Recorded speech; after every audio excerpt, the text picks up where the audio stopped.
మిత్రులారా నమస్తే, నేను మీ Chittaluri. Welcome back to Chittaluri 3 line poetry. ఈరోజు మీకోసం మరో పోయం.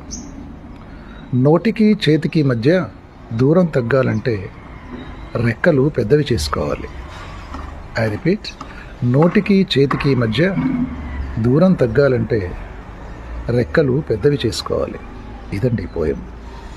అంటే నోటికి చేతికి మధ్య దూరం తగ్గాలంటే అని, అంటే నోటికి చేతికి అన్నప్పుడు మనం ఆహారం మనకు గుర్తొస్తుంది. అంటే మనకు అన్నం దొరకాలి అంటే మనం ఏం చేయాలి? నోటికి చేతికి దూరం తగ్గడం అని అంటే ఇక్కడ నోరు చేయి అనేది సింబాలిక్గా మనకి మనం ఆహారం భుజించేటప్పుడు చేతితో కలుపుకొని పళ్ళెవలోంచి నోట్లో పెట్టుకుంటాం.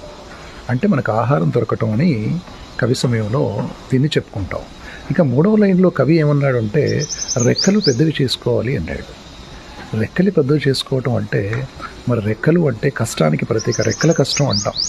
రెక్కల కష్టం అని ఎందుకు అంటాం అంటే మనకు ఉన్నటువంటి రెక్కలతోటి చేతులతోటి మనం ఏదైనా కష్టపడి పనిచేస్తేనే మనకింత భువ దొరుకుతుంది అని అర్థం. అంటే మన బతుకు తిరుగు మనం సక్రమంగా మన జీవనం కొనసాగించాలంటే మనం కష్టపడాలి. కష్టపడితే ఏదీ రాదు అని చెప్పేసి కవసమేమన్నమాట. అంటే ఈ కవితలో ఉన్నటువంటి గొప్పతనం ఏమిటంటే మొదటి లైన్లో నోటికి చేతికి మధ్య అంటాడు కవి. నోటికి చేతికి మధ్య అన్నప్పుడే ఆహారం భుజించడం అనేటువంటి దృశ్యం మన కళ్ళ ముందు కనబడుతోంది. ఇక 2వ లైన్లో ఏమంటాడు అంటే నోటికి చేతికి మధ్య అని ఫస్ట్ లైన్లో ఇంట్రడ్యూస్ చేసి 2వ లైన్లో దూరం తగ్గాలంటే అని చెప్తాడు.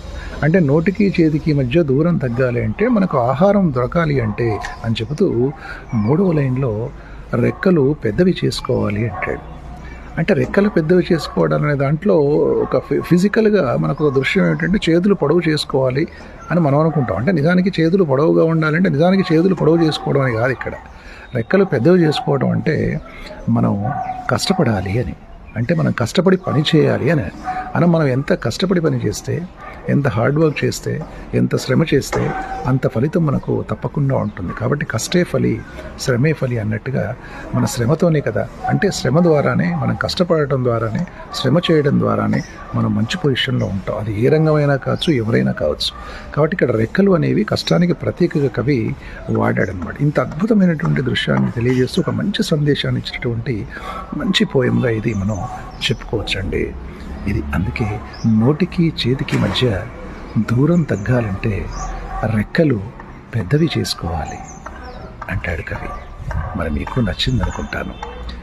Don't forget to support my channel. Support me. Okay, I love you all. Thank you for watching.